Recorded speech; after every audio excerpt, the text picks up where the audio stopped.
what's really cool is there's a lot of different ways that we can do this that are even more efficient than this example. I did this example again just to have an example of a market that went down and a fairly consistent level cash flow that would fill someone's account with a significant amount of money even if the underlying value of their asset was going down. And of course the asset can always recover and you can have cash flow. But what I think is interesting is there's so many different ways to do this. Remember what our key was is selling an option properly. And I usually sell some options covered, and I either sell my options covered with stock, meaning that if I make a promise to someone that they can buy stock from me, I sell them an option. One guy's a choice, another guy makes a promise. If I decide to be the guy that is making the promise, I either have it covered by cash or I have it covered because I own the stock, meaning I can deliver. If someone wants to buy something from me, I have the stock to sell them. If someone wants to sell something to me, I have the cash to buy it, in case of a put. There's other things I will do though in hedges where I'll maybe use another option to cover myself or to protect myself.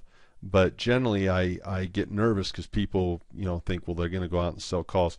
Certainly wouldn't want to sell these naked, especially as a beginner. That's very aggressive. Have I done it before? Yes. Have I learned? Yes. And I still do some naked, but not as a foundation strategy. It should be very small, very controlled, and only for the most advanced of traders should you sell naked options. So with that said, I'm going to show you some fun things, and just to reiterate, these are not recommendations. I don't recommend that you go buy the spider and write calls on it. In fact, that's a very low level trade. It's not one that I do. I did it to illustrate the concept. Normally I would have exit, I would have contingency, all kinds of stuff. So let me show you one that's more recent and something I would do actively that's not just for an example. It's actually a way that I actually like to make a little income, and I'm going to keep these trades to around $600-700 a month in cash flow, about what you'd receive in a good rental property. And then you do this on 4 or 5 instruments, the next thing you know, you got yourself a nice little income. So let's talk about Warren Buffett here. One of the things that Warren Buffett will do is he will sell a lot of options, and people think, well, he's supposed to be this conservative guy. Absolutely not. He's an insurance salesman. I mean, his whole life is managing risk. That's what Geico is, getting paid to take risks that other people don't want to take. But I'd like to show you how this works here. Buffett, there was a story I found. I don't know if it's apocryphal or if it's, because it's very hard to find stories on Buffett that are accurate. So I'm quoting the guy here, and I tend to believe him simply because A, Berkshire Hathaway is one of the largest owners of Coca-Cola in the world, and then B, I do know for a fact that this is something that Warren Buffett makes billions of dollars doing. So this makes a lot of sense to use this as an example, and I think the guy's probably got it pretty close to right. So let's use this example. Remember that a put option is also made up of time, and it has an expiration date. And in a put option, the person that buys the put has the choice to sell something, if you remember that. Now, please, please, please understand that when I teach these, sometimes I'll do a 3-day workshop just on this, and I'll have people I'll just be hammering on them over and over and over. So I've covered, what I want to do is give you value. And so I've covered a huge gamut, going long, going short, entry, exit, target, risk, reward. Are you kidding me? Strike price, premium, expiration date. We've covered so much stuff in this short time that what I thought would be best is give you access to it so you can go over and over and over and over and over again. And the risk I took was I was worried about giving people too much at once. So understand, this is designed for you to go over and over and over again. So a put option, if you remember, is when a person has the choice to sell something, which means this guy's made a promise to buy something. So if he wants the choice to sell his stock, this guy has made a promise to buy his stock. Notice that the premium is an expense. If this guy owns the stock at $100 and he wants to be able to sell it at $100 in case it drops, that's like insurance, isn't it? Let's say it drops to 0. This guy's promised to buy it from him. So Buffett's an insurance guy. He's used to getting premium for insurance. So he's got the choice to sell it at a certain price. And he's going to spend money for that choice to sell. He's scared his stock will go down. He's scared it'll go down before he can sell it. He's scared that he bought it at 100 and it's going to drop to 0, and he wants an insurance policy that says, hey, even if my stock is worthless, I still want to be able to sell it to you. The insurance salesman over here, he makes a promise to buy it. But there's one cool thing about this. Often we make these promises on things we want to buy anyway, which is the case you're going to see here with the renowned investor Warren Buffett. Let's read this article by Travis, looks like it's Maureen. And again, I tend to believe that he's accurate on this article. In April 1993, Coca-Cola stock's hovering around 39 a share. So let's draw that. Let's go ahead and draw that. It's at $39 a share. There's where it's hovering. And it says Buffett values the company. What is that? What is that? Fundamental analysis. He's looking at its what? At its PE. And he says, well, 39 is a little steep. But he says, I would be interested if it got down to 35. So remember I said you buy things based on criteria. So whatever earnings, he's paying whatever price earnings. He says, I'm paying too much for the earnings at 39, but I'd be happy to pay for the earnings at 35. So he writes, now he's going to do this bigger, he wrote 5 million put options. Now what is this? He's writing them, which means he's making a promise to buy something, and someone else has a choice to sell. So he wrote it with a 35 strike price. Notice the vocabulary in the articles that a lot of people, if you don't know what a strike price is, if you don't know what a put option is, and if you don't know what a premium is, and if you don't know what valuing it is or what a split is, you're lost in this article. So you're going to find that through training like this, articles come to life. So he writes 5 million put options, okay, with a strike of 35. What does that mean? That somebody out there has the choice to sell Coke at $35 to Warren Buffett. Why do they want to do that? Well, maybe they bought it at 39 and they don't want to lose more than $4. And so they say, look, I'll pay some money in case this really goes down here, right? In case it really goes down. So that's very cool stuff. So again, it's sitting here at $39 a share, okay? Now, if the Coke falls below 35, then the people who buy the option are going to put or what? Sell their shares to Buffett. And Buffett would be forced, because he made a what? A promise to buy it at 35. But this was perfectly fine for Buffett because he already felt it was worth buying at this price anyway. In other words, he doesn't care. If he could buy it at 35 today, he would. And if it goes down, he doesn't care. It's the other people caring if it goes down. He says, look, I'm going to hold this for the long term. If I can get it at 35, I'll deal with it going down and let it go back up in 20 years, right? So that's the first thing that we have to realize, is he really doesn't care if it goes down. He wanted it at 35 anyway. Okay, but look at this. If it rose, well, he doesn't want to pay 39. But look at this. He'd be happy enough because he collected $1.50 in cash flow. Well, $1.50 times 5 million puts, remember he said he did 5 million. What's $1.50 times 5 million? That's $7.5 million he gets to watch it go higher than he wants to spend. Very cool. And even if the stock never falls to his target, so in other words, if it goes up, he gets paid $7.5 million. If it goes sideways, he gets paid $7.5 million. If it goes down to 35, he gets paid $7.5 million, plus he gets to buy it at the price he wanted anyway. So it says, being a strict value investor, he would not have been interested in buying Coke at more than 35. So therefore, the fact that it went up without him buying it was perfectly fine by him. So that's a great way to acquire a stock, isn't it? Great way to acquire a stock. So let's see how it looks on a balance sheet. The Coke was at 39. The strike price was at 35. And the premium was $1.50. He sells 5 million puts. So he makes a promise to buy at 35, and he makes $7.5 million to do it. Again, These people are selling, these people are spending money with him as insurance because they're scared the stock will go down. And we're talking a lot of stock here. 5 million times 39, that's a lot of money. So they're going to pay him $7.5 million. And it doesn't matter if it goes up, down, or sideways. He gets that money up front. So again, review the three scenarios with me. If the stock goes up to 40, certainly they're not going to want to sell it to him at 35. So the options expire worthless, and he keeps the 7.5 million. They just expire. The second thing that could happen is maybe Buffett, it stays the same at 39. Same thing. They're not going to want to sell him the stock. Remember, put means sell. They don't want to exercise their choice to sell at 35 if it's worth 39. So again, the options simply expire and he keeps the money they paid for him. The third scenario is that it goes down to 35. If it does, he gets to buy this stock at the price he wanted anyway, and he keeps the money for the time. So just like the house, this is independent of the stock price right here. This just gets paid no matter what. It's made up of time. So important for what we're going to do next.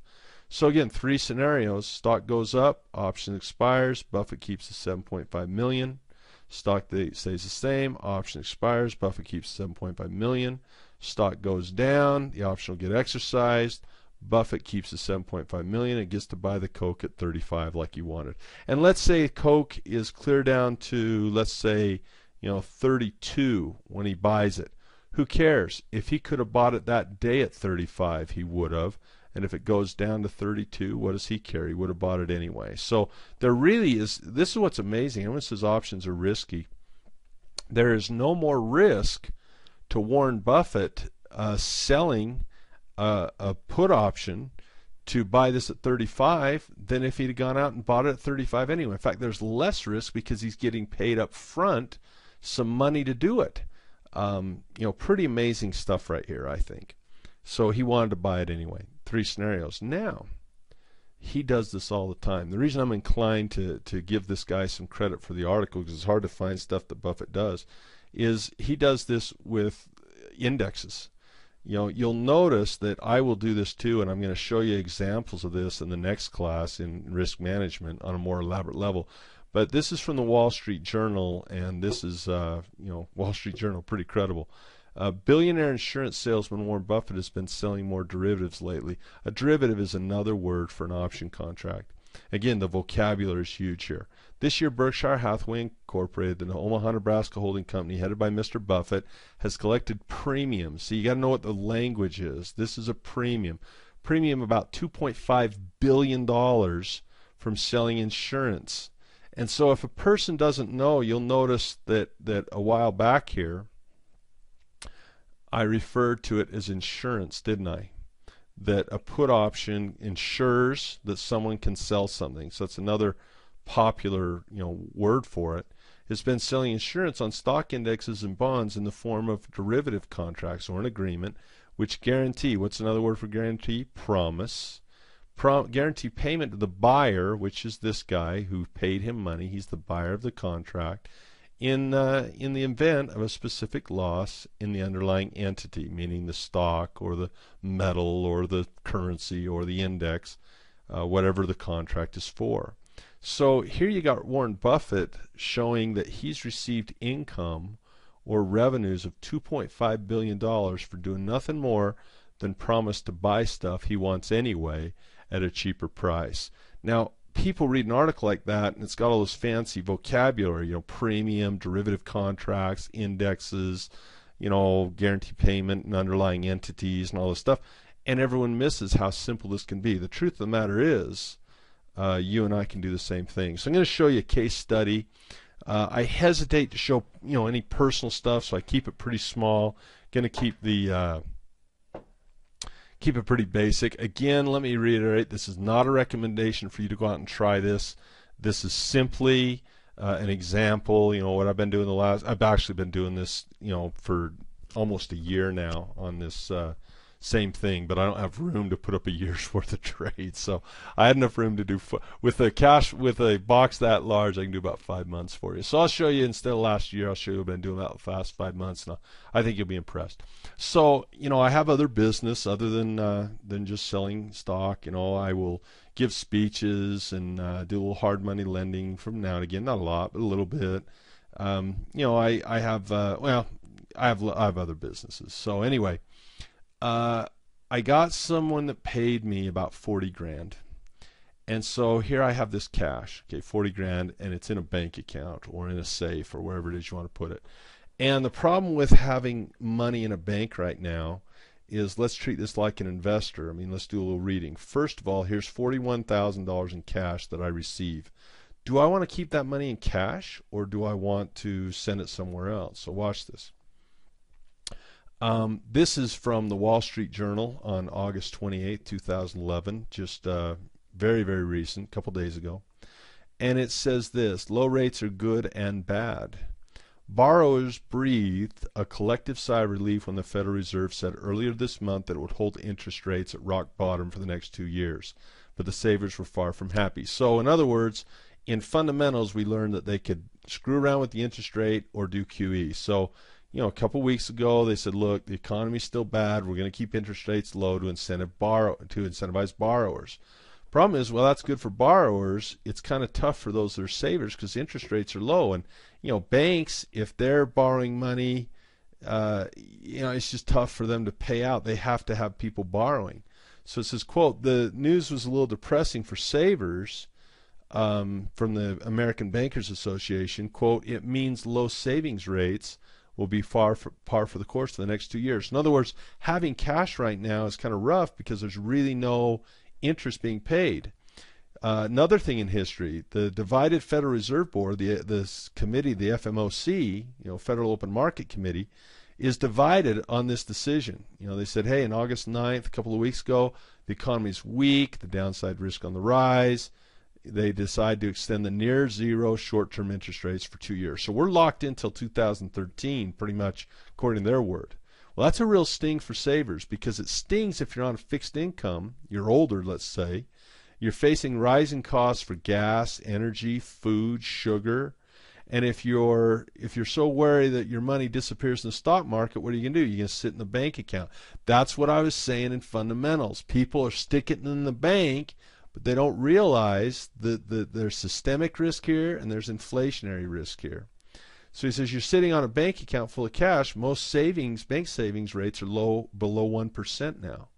Low interest rates hurt if your retirement is dependent on CDs. I can't imagine a CD, and they're plunged down to 0.42%.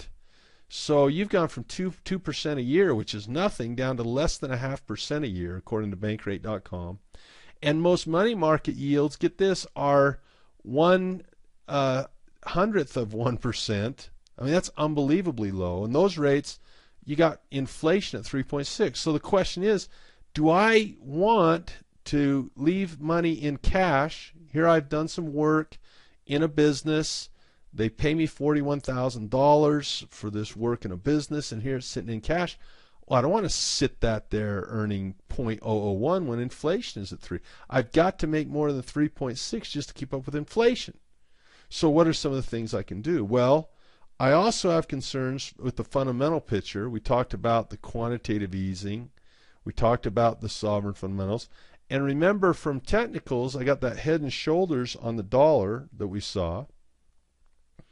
Okay, there's my head and shoulders on the dollar. I have this line here where I got a kiss goodbye. I got a double top here, and we're just going down. And now, currently, as of August, I got a descending triangle on the dollar. So am I really confident? Could the dollar go up? Maybe, but I don't think there's going to be a huge demand for dollars with these low interest rates. Who wants a lot of dollars? The interest rate that low, that's not going to create demand for the dollar, I wouldn't think, unless the stock market just scares everyone to death. So what could I do? Well, maybe, where would a guy put some money? If the dollar's losing value, gold and silver have been on the rise because they tend to retain value. And so this is one of the reasons gold and silver is on the rise. So maybe ask myself this question. Instead of keeping this in cash, would I be just as happy to, right now silver is at $41 an ounce. Would I be happier to have 1,000 ounces of silver instead of cash? Cash isn't earning any money. There's inflationary risks, all the things we talk about. Would I be willing to convert this to cash? And that's the question I would answer and say, for me, the answer was yes. For you, the answer, maybe yes, maybe no. Would you be willing to convert your cash to silver and feel just, in other words, if you had, $41,000 in cash this month, and next month you open up the safe and there was $41,000 in silver, because right now it's $41 an ounce, $40. I think it closed at 40, just under 41. $40 and, well, crap, we can see what it is. We've got it right here. Let's see what it was. This is called the SLV. And the SLV right here, it's closed at 41.41 it looked like today. Let's get a daily chart up. Let's bring this up. The SLV is an ETF called an exchange traded fund, and it tracks ETF. I can't type and talk at the same time. That's hilarious. So it tracks silver, and it's pretty much equivalent to 1 ounce of silver, give or take a few cents. So here we see it closed today on August 30th, last day of August here. Closed today at 40.40. So you're about almost $41. I mean, here's if we stretch this out, there's your 41. So it's basically right there on the money. So I asked myself, $41,000 will get me $1,000 in silver. I'd maybe be willing to pay 42 for it if it got up that high. Maybe I would. So I basically say, am I willing to make this trade? Well, if I am, I can do that Warren Buffett trade. Watch this. I actually started doing this back in October, but I don't have room on the screen to show you a whole year's worth. I mean, it's going to be September, so it's almost a year I've been doing this. And I started doing it once I saw what did I see? You start seeing this activity right around in here, dollar going down. You're gonna react to that. So here we go. So what I did is I said, look, I've got this cash here. Okay, so cash is in my account. I said, look, I'm willing to buy some silver, just like Warren Buffett was willing to buy some Coke. Well, if someone wants to sell me something, they're going to get puts. Remember, put means sell. So whoever buys the put can sell me their silver at $41. So I said I got $41,000 of cash laying around. I'll convert that portion of my savings, let's say, to silver. Okay, so there you go. Now, and I actually don't put it in savings. I keep it in a money market. When I get a big check or a medium-sized check, I'm going to put it in the stock market, which means I'm going to put it in a money market to hold it until I do something with it. So I stick this in cash in a money market, and they're going to pay me $9.95, or excuse me, $990 to convert $41,000. Now think about that for a minute. Let's do some math on this. So basically, this is in a savings account, and the only thing I've done different than most savings account is I've said, look, I'm willing to convert it to silver. That's it. I've got the money in a dad-blasted savings account, and I'm willing to convert to silver. Watch this. $990, okay, divided by 41,000. Let's just see this. And this is for the month of May only. This expires. Remember that time decay graph? How that, you got 3 months, 2 months, 1 month. I'm working on this month right here. So 990, let me get my calculator out, divided by 41,000 equals 2.4%. So these guys are getting less than 1% on a year, and I'm getting 2.4% in a month on money sitting in a savings account, just like theirs is sitting in a savings account. The only difference here is I'm willing to let someone sell me their silver at $41 in the month of May. To me, that's one of the coolest things that Warren Buffett has ever showed someone how to do. How to get paid 2% a month for a willingness to buy something that you wanted to buy anyway. That is a great, I mean, that's a great secret, I think. So that's for May. Well, sure enough, if we look back at May, the stock, let's just go look at it. Why not? If we look back at May, we saw the stock shot up in April to what? To 47.50, and it made it back down here, you know, around Mayish to 41. It went down a little bit below that. So obviously, if it's down here at 37.38, they definitely would want to sell me that at 41, wouldn't they? Which I'm fine with, and you'll see why. So I get the stock or the silver put to me at 41. Now watch this. So now I got 1,000 shares of silver that I paid $41 for, and it's sitting in my account. Okay, sitting in my account right here. Okay, now watch this. I ask myself now, am I willing to sell this silver for cash? Now, since it fell so far, I did some technical analysis. I said, let's sell them at 38. Okay, and I got paid $530, believing that it would never hit 38. And that's where technical analysis comes in. That's where it's pretty important. Those expired, stock never made it to 38, so I just kept the money. Next, I did it again, okay, and I actually sold them for like 600 and something, bought them back for 100 after they decayed, but netted, because it was getting close to 38, didn't want to get called out, so I netted $495. Very cool, okay. Over here, next one, I sold the August, and now the silver that I held was getting back. Why did I not care about paying $41 when it fell? Because I believed I wanted it long term, just like Warren Buffett did. I said, look, I think it's going to be back up to 41. I don't care if I'm buying it because I think it's going to be back up there. And sure enough, it got really close, and I sold the 41s, got $1,400 on those, okay? And then in August, and it was the third Friday of August, check this out. On the third Friday of August, which is right here, it barely made it up. I mean, I think what was Thursday? Do I have that here? They don't give me. They give me the date, but not on Thursday. I believe it closed right here at 41.55, 41. So I got called. It was a beautiful trade. Got called out right there. So I'm paying. I'm going to buy it again, which is beautiful. Or excuse me, sell it again. So look at this. I'm going to sell my silver at 41, which is the same what? Same thing I bought it for. So I bought it for 41. I sell it for 41, but I'm getting paid 1,000, you know, 1,000, 1,000, all this money for simply a willingness to convert it back and forth. So check this out. So what have I done for a week? I sold the weekly Septembers, which are the weeklies, which put me back into cash now. And check that out. I was willing to sell it for 42 first week of September, never hit it, and so I just keep the $800 and I keep my cash. But if you add all this together now, this has gone from 41,000. If you add this money, this money, this money, this money, this money, well, before I add the 800, this money, you got 45. You add that 800 here, you got 46 grand. So that's in 5 months. Now look at this. That's an average of $855 a month.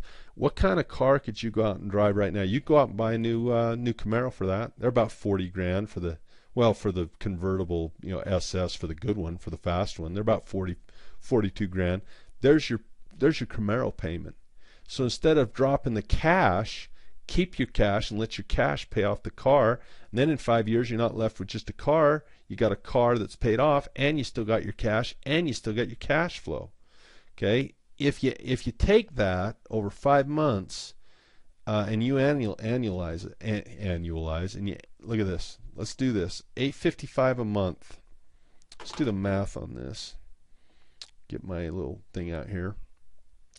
So $855 a month divided by this original 41 grand. Let's see what that is. So 855 divided by 41,000 originally. Whoops, 855 divided by 41,000 originally. That's 2% a month times That's ridiculous. Times 12 months, if we analyze it, guys, that's 25%, 24-ish, 25-ish percent on a savings account that simply because I have a willingness to convert it to silver.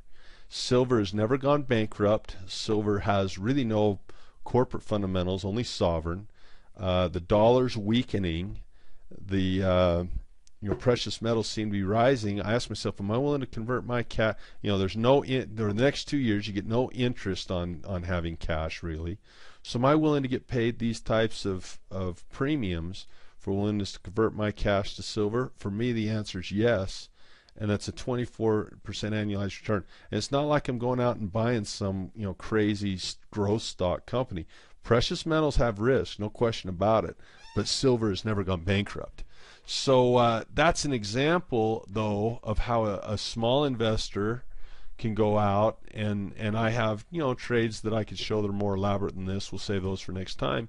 But my thinking is, if someone could make an extra, $800 a month, okay, you do that. That's with one instrument. Okay, do this with 5 instruments. 5 different stocks, 5 different metals, 5 different whatever. Things get kind of interesting for you. So, there's kind of a great example of this. Let's go back here. This Warren Buffett type of strategy, where we find something we want to buy anyway, and we get paid a pretty decent premium for a willingness to do that. So very, very cool stuff. Very cool stuff. That's decent. I think my math's pretty close on that too. That's an average of 5 months of $855 a month. Very cool. That one of the things I mentioned is I take a lot of this money and I put it in my education. I don't. A person invests in a course like this, you can see how one solid trade can get a guy a pretty good return on investment if he learns how to do it. And I think having an education budget's a great idea because it just seems to be worth the return on investment for many of us. So that's a lot of fun. Summary. So if we want to make money in a stock that's going up, we can buy stock, we buy call options. If we want to make money when the market's down, we can sell stock and we can buy put options. So we can short the stock or go long the puts. And then my favorite of all is just, oh man, cash flow investing, man. Learning how to sell call options, preferably covered. We'll write CC for covered call. Or selling put options, cash covered, cash covered puts.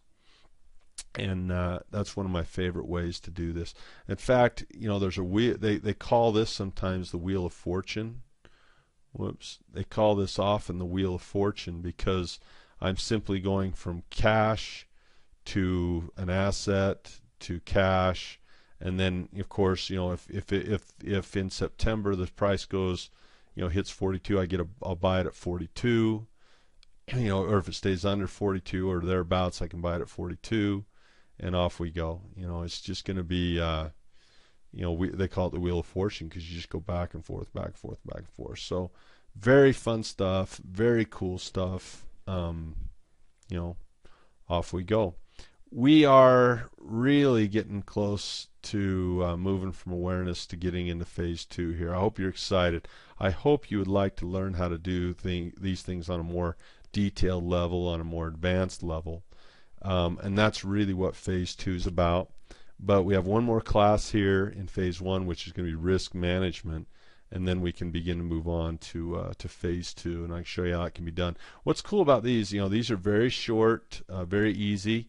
A person can get through phase 1 in a week. Just watch these classes with me, and we do this together. These will take a little more time because we're going to use very specific rules. Generally a class like this one, 2 hours per class. Class like this one's 6 weeks. So this is more like going to college. This is getting advanced stuff. This is really getting it down to be not just aware. I can introduce this concept very quickly, but to teach someone how to do it, it takes a little bit more time. So these are 5-6 week classes, really, really fun. Generally we do about an hour, and then we take a week and practice, then we come back another hour, well, more than an hour, a couple hours like this, a couple weeks in practice, and we just 6 weeks on several different topics. whether it be technical analysis. We can do 6 weeks on that. We can do cash flow, stuff like that.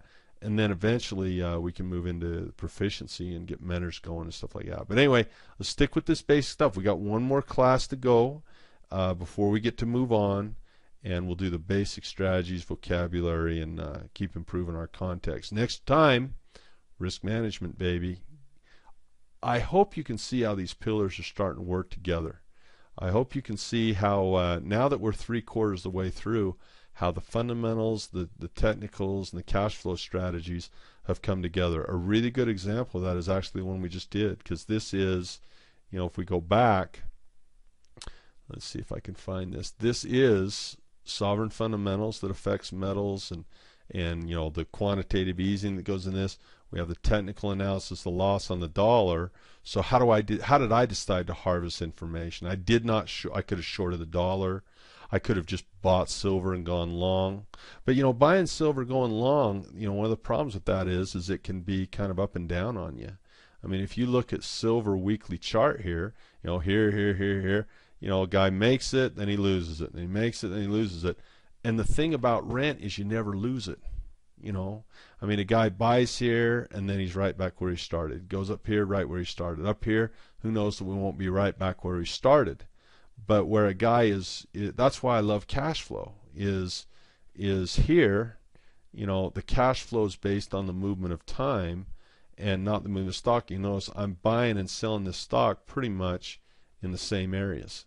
So that's an example of using fundamental analysis on the sovereign level, technical analysis, and then a cash flow strategy to see a way to harvest this as best I saw fit. And of course things change. So next time we're going to talk about risk and the different types of risk, how to manage the risk. It's going to be awesome. And I hope you're enjoying this series. I hope that I'm always working to improve it and always working to get better, because it's so important right now. People need opportunity. Right now in this country, there's not a lot of opportunity in the equator, I'm afraid. We got unemployment for new college students in the double digits. We've got unemployment really close to double digits for everyone. And so while there's not opportunity maybe in the job market, or maybe a person doesn't have the opportunity to retire like they'd like to, man, there is always opportunity in the stock market, and no one can stop you from making that type of money. No one can, because you get to push those buttons. There's no ask and say so. It's always available. You control it. So really fun stuff here. Hey, congratulations. You've just completed basic cash flow. That was awesome. We'll see you for risk management.